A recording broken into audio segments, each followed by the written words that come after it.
morning, everybody, and happy Monday. Happy last Monday here of open enrollment. I know that we are so close pushing there. We have 4 more strong days left to the 15th. Of course, depending on the state, some states have done those extensions, but this is time for the big push. And the big push is kind of one of the most important things because this is when we start going to collect the customers who were the dawdlers, the customers who didn't get their stuff together. I always personally found these last few days to be a little frustrating just because you're working with people who don't have their things together. So that being said, just have all of the patience in the world right now. The more patience you have, the better you're going to do, and the more people that you're actually going to be able to help get all those plans that they need. These are the people too that when it comes to explaining plans like a short term over having a major medical, that you got to spend a little more time with, a little more handholding. I call them the coddlers. You have to coddle them. You have to kind of take the time with them that's actually needed. That being said as well, now's the time to start getting our follow-up game plan together. I know you're sitting there going, I have 5 days left. I have 4 days left. I need to just do this big push. I get it. I get it. But one of the things that we found out, especially if this is your first open enrollment, is that it is really common to drop off right now and have those customers that don't stick. Why? Because you didn't accurately do it. So that being said, happy Motivation Monday, everybody. Let's jump in. So we're going to start with a good quote today saying, stop calling it a dream in time. It's time to call it a plan. Really, really true, especially if you're starting your own business and you have those things going on. It's really important to not call it a dream anymore. You're actually doing it. You're actively in pursuit of it. So it's time to call it a plan and time to start doing it like that. So happy Motivation Monday. So this is your first one, which yes, there are a few people. You are jumping on to your very first Motivation Monday. These ones are going to be a little different during open enrollment because we try to make it quick so you can get off the phone and back to selling within 15 minutes here. So we're going to go through a tip of the week. We're going to take a look at what our trends are. Then we're going to take a look at our sales leaders, which we have some outstanding sales leaders going on, especially considering it is open enrollment. And then we are going to end with a sales technique, which we're really going to talk about 5 quick ways to help with your follow-up.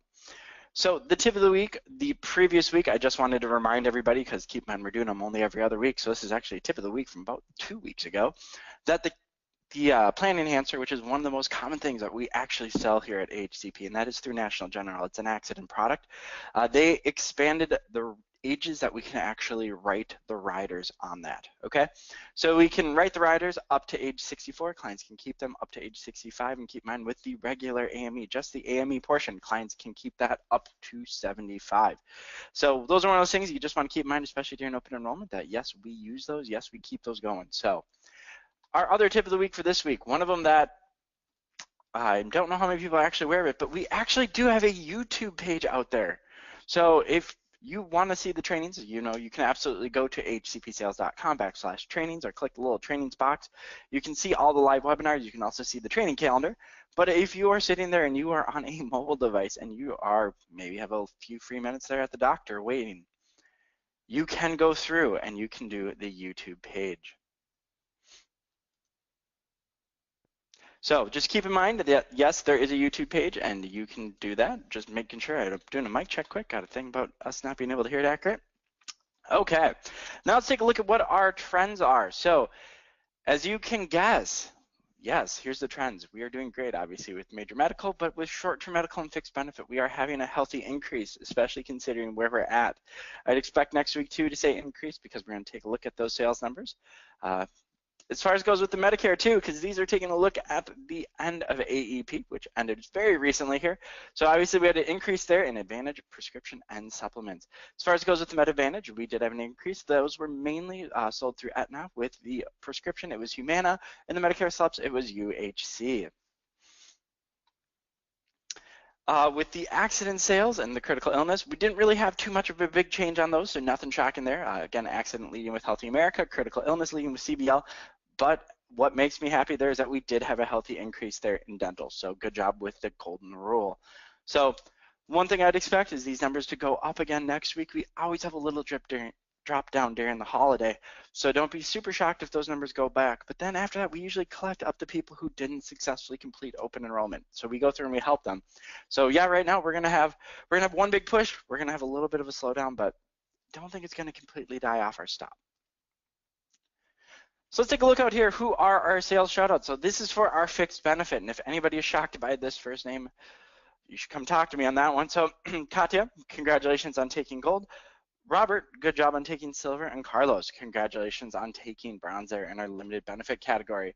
For our short-term medical category here, we do have Katya taking gold, Dustin Pearson, good job taking silver there, and Wendy Larson taking bronze. Congratulations. And now for our Medicare. So this might be one of our last big, huge Medicare shout outs there. Their names are going up. So good job there.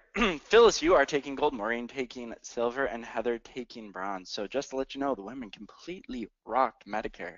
Good job, ladies. So as I said originally, our goal with these during open enrollment, this is our last Motivation Monday during open enrollment. So it's going to be kind of quick, but there are going to be 5 quick tips on what you can do to help increase your follow-up. Why do you actually care about follow-up? First one, well, a lot of people say, you know, what I like to do, actually this is one of my top agents, when he first started selling, the very first open enrollment, he goes, you know, my goal is to actually just write as much as possible and I'm going to see what sticks. I told him that is an absolutely horrible goal because what you're saying is, you know what I want to do? I just want to work harder instead of smarter. We know that we get paid on retention. Here's one of the things, with your follow-up, if you let it slip and the client has a question, they try to get a hold of somebody and they get a hold of another agent, not even through AHCP, this is not what I'm saying, just another agent, that agent may help fill in the gaps. That agent may say, hey, you know what you do? You may not have the best product because they want to resell them under them. Keep in mind, one of the reasons why we do follow-up is A, it is retention. B, we want to make sure that our clients have exactly what they need. Because if there are questions, that's, again, they're going to cancel. So you're back to retention. This is just good customer service, okay? So one thing about follow-up, I am ridiculously great at follow-up, almost to a fault. Why? Because my very first sales job I ever had, very first one, had a 13-week sales cycle. That means I had to do follow-up with customers, one-on-one. They weren't businesses, they were people, one-on-one for 13 weeks. So literally every week I had to think of a reason to call them and get really creative. Luckily in our industry, we don't have to worry about getting creative. We have really good, very valid reasons to follow up with our clients, but the problem is doing it. Right now, we have such a large volume of people coming in. How can we actually make sure that we are doing the follow-up? Now, yes, one of the hints is going to be, hey, stay organized, and I'll talk a little bit through that.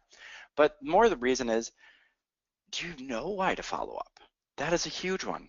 And also that, did you tell your clients you're going to? Because no client really wants to get a call from somebody out of the blue, because what that does is that scares them. If you're sitting there going, hey, you know what? I have a question for you there, Mr. Client. They're going to sit there and they're going to pause and they're going to panic, honestly. So the first thing about follow-up, what is very, very important if you want to do effective follow-up, think about how many main carriers you're going to sell. You probably honestly sell 3. Yes, you're probably going to be contracted with quite a few. You know how many options we hear at AHCP. But the most important thing is, do you know what each carrier sends out?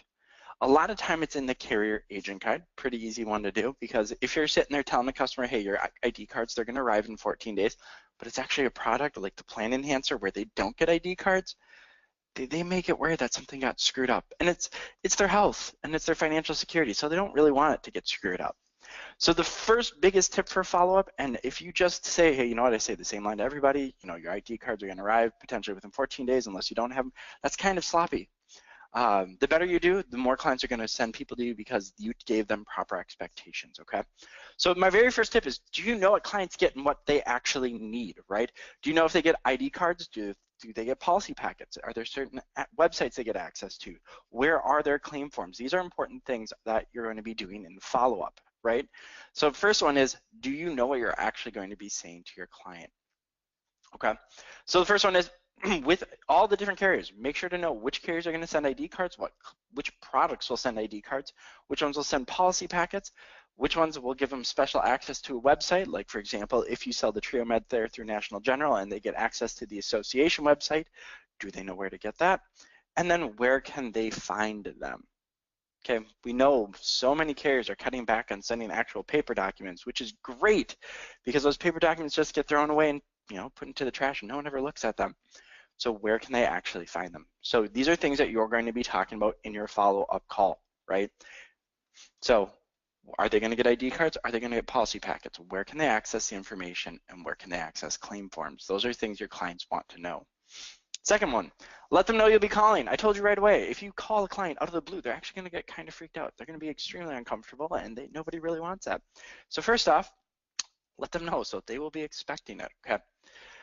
I personally set a call 14 days after the sale. Why? Because they're supposed to get their ID cards within 14 days. I let them know. So, today is a Monday.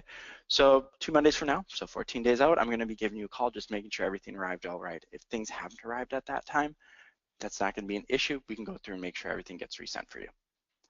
The whole point of the follow-up is to calm them down, right? They made this big decision. They made a financial decision. They put their thoughts of financial security into somebody whose face they've never seen. You need to keep accurate follow-up with them because your sale is not done yet. So let them know to be calling it. They will be expecting it. What I do and what I would recommend, if you do not actively use a CRM, okay, so if you're not sitting there and you don't have a customer records manager, you're not using, though I know the few of them that we've promoted here would be things like Agent Cubed, and those let you know what's going on. You can always do an Excel sheet with a name and what calls you need to make. So you can put the client's name, call 1, did they get their policy packets? And then another follow-up call afterwards, seeing if they have any additional questions as far as claims go, right? Another one too for you guys, a pretty quick hint, block off time to do it. That was one of the hardest things for people. They say, hey, I just want to keep my lines open. I just want to sell, sell, sell, sell, sell.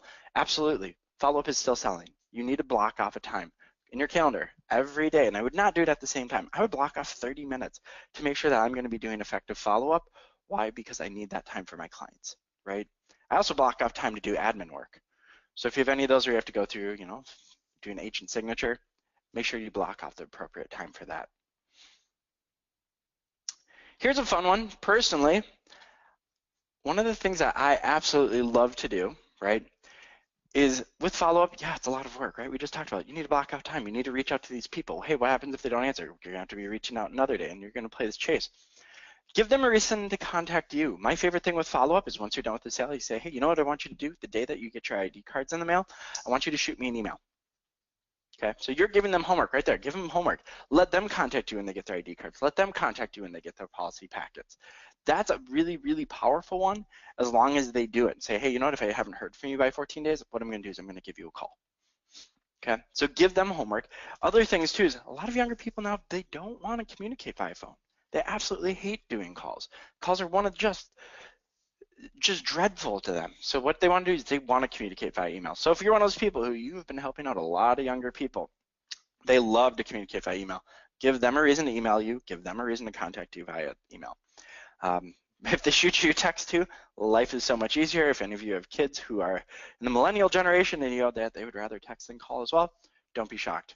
Don't make them stick to how you like to communicate. We need to work with how they want to communicate. So give them a reason to contact you. Give them homework. Put the follow-up on your client. It's actually really fun, and you'd be shocked at how great they do.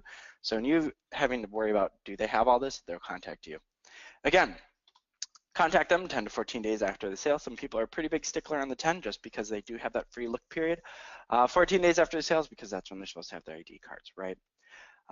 This is the most common time for your clients to get buyer's remorse, which is why it's a good reason to contact them, because they'd be surprised in saying, hey, you know what, I was at a family event recently and I talked to Jim.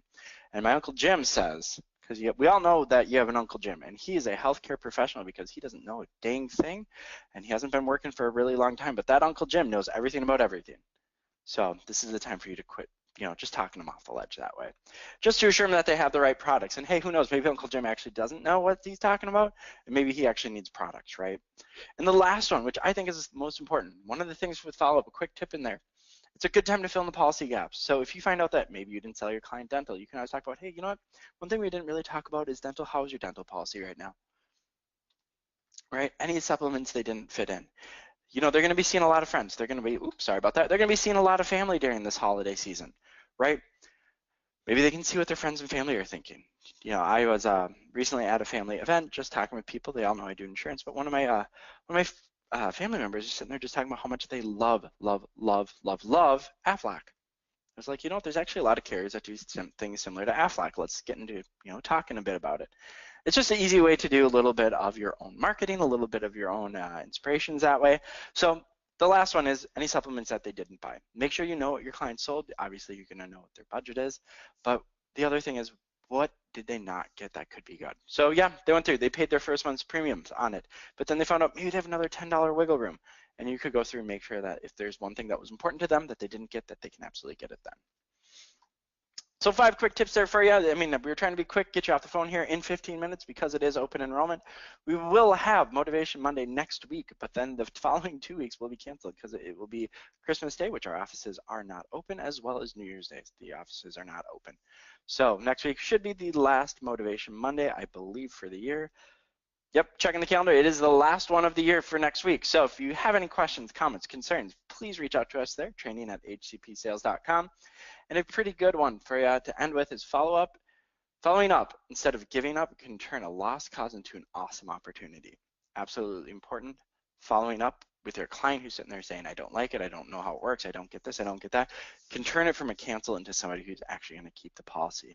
Again, if you have any questions, comments, concerns, feel free to reach out. If not, everybody, have a great Monday.